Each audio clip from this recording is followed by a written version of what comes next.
Hello বন্ধুরা, কেমন আছেন সবাই? আশা করছি সকলে ভালো আছেন। অফিস থেকে বেরিয়ে দেখলাম ঘন মেঘে ঢাকা আকাশ। সবিতা মায়ের সঙ্গে দেখা করতে গেছে, আমাকে বলেছে অফিস থেকে ফেরার পথে ওকে যেন নিয়ে যাই।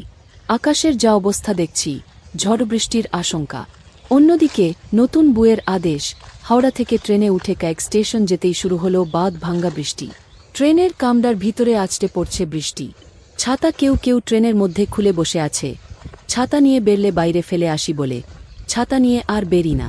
ব্যান্ডেল স্টেশনে গাড়ি দাঁড়াতে লাফিয়ে নেমে পড়লাম। উল্টো দিকে ডাউন ব্যান্ডেল লোকাল ছাড়ার অপেক্ষায়। ভাবলাম উঠে বাড়ির দিকে যাব, নাকি সবিতার মুখ মনে পড়ল, আমার জন্য অপেক্ষা করছে বেচারি, না গেলে দুঃখ কাবে।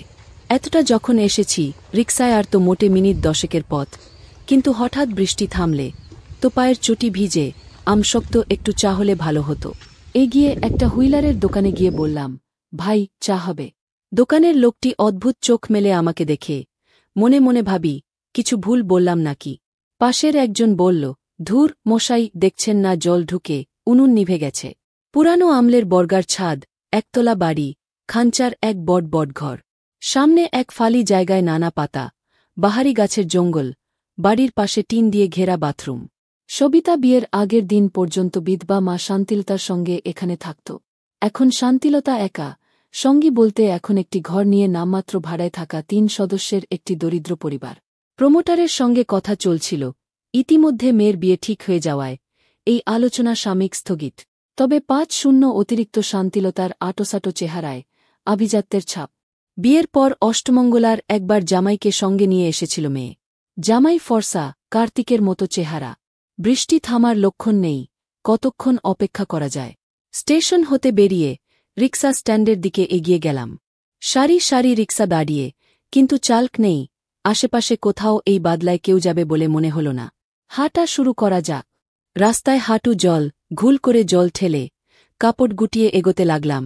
সবিতাকে নিয়ে ফেরার সময় ওকেও আসতে হবে। এভাবে আজ রাতে বাড়ি ফিরব না, অফিস না গিয়ে সকালে খেয়ে দিয়ে বাড়ি ফিরে আসব। পথ যেন শেষ হতে চায় না। হাঁটু টনটন করছে, ঝপ করে চারদিক অন্ধকার হয়ে গেল। এই দুর্যোগে আবার লোডশেডিং।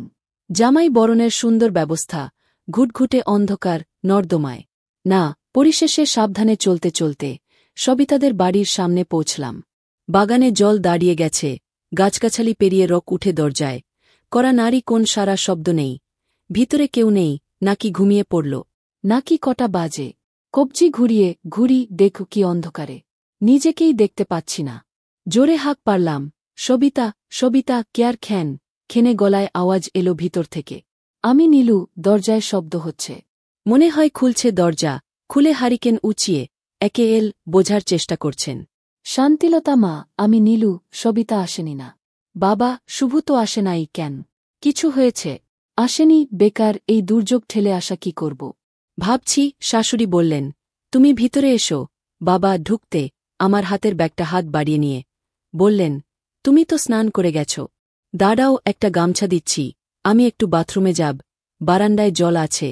শান্তিলতা চোখ চকচক করে উঠে, জামাই যেন হাতে সাপ ধরে খেলা দেখাচ্ছে।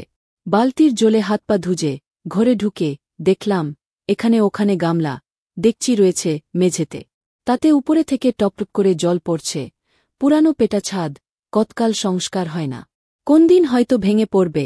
শাশুড়ি হাঁক ডেচে আমাকে দেখছেন। আমি হেসে বললাম, এত জল ঠেলে আসতে হাঁটু টনটন করছে। তুমি বসো, আমি তেল মালিশ কিরা দিতেছি। না না, আপনি কেন করবেন? কিছু না, চুপ করো, কথা কিও না। না, তুমি আমার ব্যাটার মতো দাঁড়াও, কাপড় দিতাছি একটু পরে। পাশের ঘর থেকে একটা থান কাপড় এনে আমাকে পরতে দিয়ে পাশের ঘরে চলে গেলেন। শান্তিলতার কপালে দুশ্চিন্তার ভাঁজ। মাইয়ার লগে জামাইয়ের কিছু হিলনি কি? মাইজাদা যা মেজাজি, তারে বিশ্বাস নাই। খাটের উপর জামাইয়ের ছোলা ব্যাগ দেখে খেয়াল হয়, তাড়াতাড়ি ব্যাগ খুলে কাগজপত্র বের করে ফেললেন। একটা বই দেখে হারিকেনের আলোয় নিয়ে দেখলেন, এইটা আবার কি বই? পাতা উল্টাতে শরীরে বিদ্যুতের ঝিলিক খেলে গেল। দ্রুত বইটা ব্যাগে ভরে রাখেন। স্টোভ জ্বালিয়ে একটা ছোট অ্যালুমিনিয়ামের বাটিতে 2 কোয়া রসুন ফেলেই তেল গরম করতে লাগলেন। শুভুটা যা বদ মেজাজি, জামাইয়ের লগে কি হয়েছে কে জানে। চিন্তা তার শান্তিলতার মনকে অশান্ত করে। খেয়াল হয় ঝোলা ব্যাগটার কথা।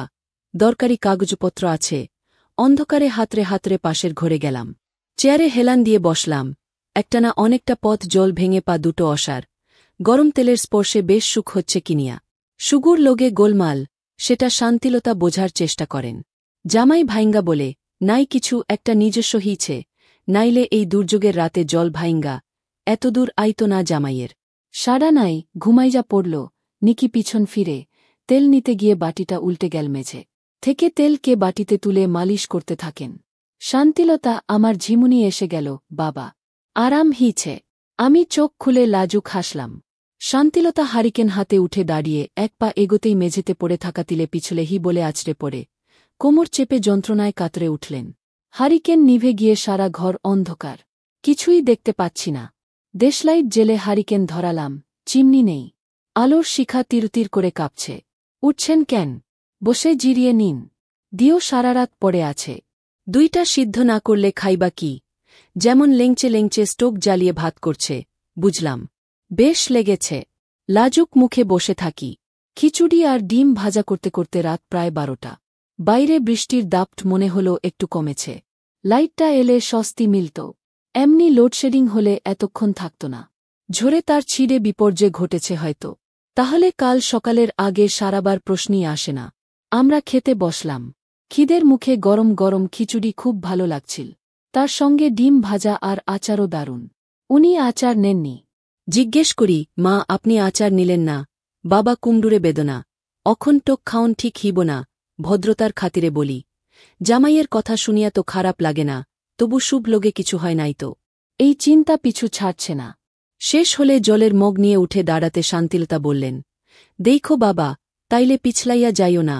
শান্তিলতা বাসনপত্র গুছিয়ে বিছানা গোছগাছ করতে থাকেন। জামাইকে দেখে বললেন, বাবা ওই ঘরে ছাদ দিয়া জল পড়ে। তুমি এখানে শো, আমি ওই ঘরে শুইতাছি। বয়স্কা গুরুজন, ব্যাপারটা আমার কাছে অমানবিক লাগে।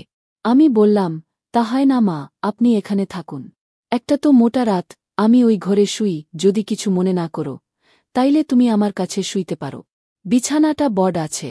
প্রস্তাবটা মন্দ না। শান্তিলতা বিছানার একপাশে শুয়ে পড়েন। বৃষ্টি কমলেও ঘন ঘন বিদ্যুৎ চমকাচ্ছে। বারান্দায় কাচের জানলা দিয়ে আলো এসে ঝাঁপে পড়ছে ঘরে।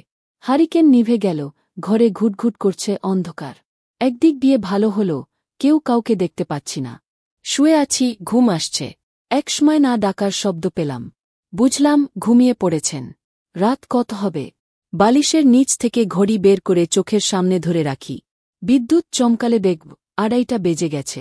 এবার শুয়ে পড়া যাক। ভোর হতে সবিতা ব্রাশ নিয়ে দাঁত মাজা শুরু করে।